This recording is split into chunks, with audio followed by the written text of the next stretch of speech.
All right, Michael, this theory from Dr. Katz is so interesting to me, but I want to play the devil's advocate. He's saying that to transform ourselves into dead ends, meaning the virus comes in but can't go anywhere because we're already immune, so we can't pass it to anyone. The best way to do that might be herd immunity, since there are so many populations who don't seem to be at risk of anything serious happening. Let me play the devil's advocate and ask you, what's wrong with this guy's theory? Well, I wish that I could answer that for you, but I think he's making a whole lot of sense.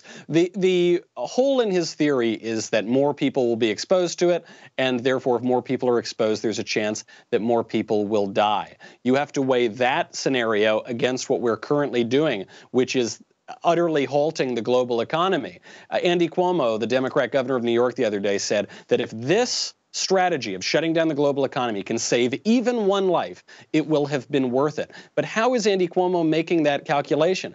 I personally know of 2 people who have attempted suicide since this began.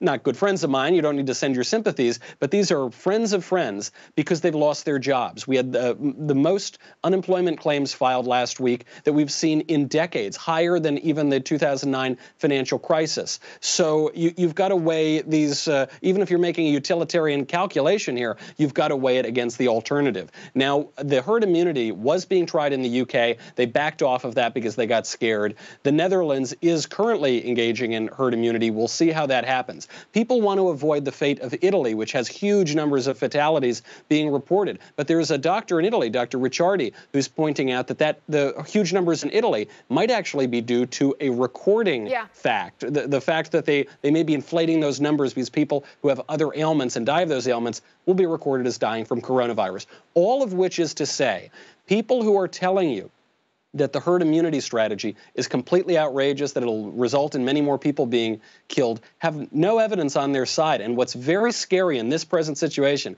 is that social media and the mainstream media are completely controlling the narrative, with a handful of counterexamples. This op-ed in the Times by Dr. Katz being the great example of that. We should take it very seriously.